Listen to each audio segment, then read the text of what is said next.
बाबा साहेब अंबेडकर ने इस्लाम के बारे में क्या कहा? मैं पढ़ ही देता हूँ। इस्लाम की बात नहीं कर रहे हैं, दलितों की बात हो रही है। विषयांतर क्यों हो रहे हैं? मतलब ये अपने आप में एक स्ट्रैटेजी बना ली है। सवाल आपसे पूछा जाए, दूसरों की गलतियां गिनवाने लगो। और आप लोगों की क्यों घिघी बंद हो जाती है जब हमारी घिघी बंद नहीं होती, बारे में कहा गया हमारी नहीं होती, आपकी बोलती बंद क्यों हो रही है? मैं किसी बिल्कुल सुनिए इसको, सवाल का जवाब लात मारा जाए। जय हिंद दोस्तों, आज हम इस वीडियो में दो खबरों के बारे में बात करेंगे। पहली खबर जो मैंने आपको एक क्लिप दिखाई है, न्यूज़ 24 के एंकर संदीप चौधरी ने संबित पात्रा को अच्छी तरीके से लताड़ा है, उसके बारे में बात करेंगे। दूसरी खबर है दोस्तों, सऊदी अरब से आ रही है, मुसलमानों के लिए एक खुशखबरी है उम्रा को लेकर, उसके बारे में हम बात करने वाले हैं दूसरी खबर के बारे में। दोस्तों पहली खबर जो है वो संबित पात्रा और संदीप चौधरी को लेकर है, जो न्यूज़ 24 के एक पत्रकार हैं, जर्नलिस्ट हैं, एंकर हैं। संदीप चौधरी वो पत्रकार है आज के टाइम में जो अहम मुद्दों को लेकर अपनी डिबेट लेकर आता है अपने शो में। संदीप चौधरी आज के टाइम में सरकार से सीधा सवाल करता है, सत्ता से सवाल करता है। संदीप चौधरी वो पत्रकार है वो जो असल में पत्रकारिता का आज के टाइम में धर्म निभा रहा है, क्योंकि आज की मीडिया आप अच्छे से जानते हैं दोस्तों कि अपना धर्म नहीं निभा रही है, वो डरी हुई है, विपक्ष से सवाल करती है, जबकि सत्ता से सवाल करना चाहिए और अहम मुद्दों को लेकर नहीं आती है, भटकाने की कोशिश करती है। हिंदू मुसलमान देश के माहौल को खराब करने की डिबेटें लेकर आते हैं देश के ज्यादातर एंकर। पर संदीप चौधरी जो वो आप कभी भी इनके शो में देखेंगे सत्ता से सवाल करेंगे, विपक्ष से सवाल करेंगे, सभी जो भी पैनल आता है उनसे सवाल करते हैं, अहम मुद्दों पर अपनी शो पर डिबेट रखते हैं।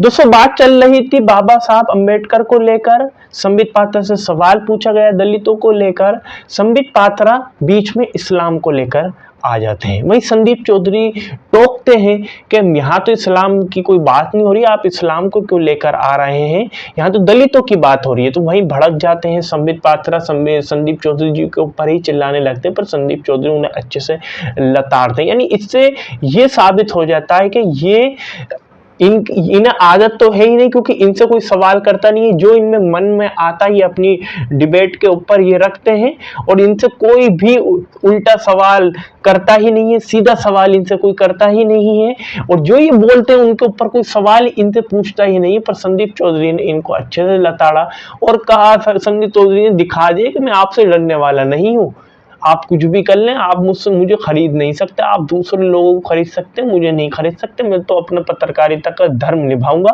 और आपसे सवाल करूंगा, जनता के अहम मुद्दे लाऊंगा, जनता के अहम मुद्दों के ऊपर सवाल करूंगा। संदीप चौधरी जी के बारे में और संबित पात्रा की इस डिबेट के बारे में आपकी क्या राय है, नीचे कमेंट बॉक्स में जरूर बताइएगा। अब बढ़ते हैं आगे दूसरी खबर को लेकर। दोस्तों सऊदी अरब से एक बड़ी खबर सामने निकल कर आई, दुनिया भर के मुसलमानों को लेकर अच्छी खबर है। पहले क्या होता था दोस्तों, सऊदी अरब में दो वीजा मिलते थे कि अगर आप टूरिस्ट वीजा पर जा रहे हैं तो आप सऊदी अरब में घूम सकते हैं, सऊदी अरब विजिट कर सकते हैं, पर आप टूरिस्ट वीजा से उम्रा नहीं कर सकते। और उम्रा अगर आप करने जा रहे हैं तो वो 1 महीने का अलग उम्रा वीजा मिलता था और आप वहां पर एक टूरिस्ट मैंने घूम नहीं सकते, आप सिर्फ उम्रा ही वहां पर कर सकते हैं। अब दोस्तों सऊदी अरब ने इस नियम को बदल दिया है मुसलमानों के लिए, जो भी शख्स टूरिस्ट वीजा पे अब जाएगा वो उम्रा भी कर सकता है।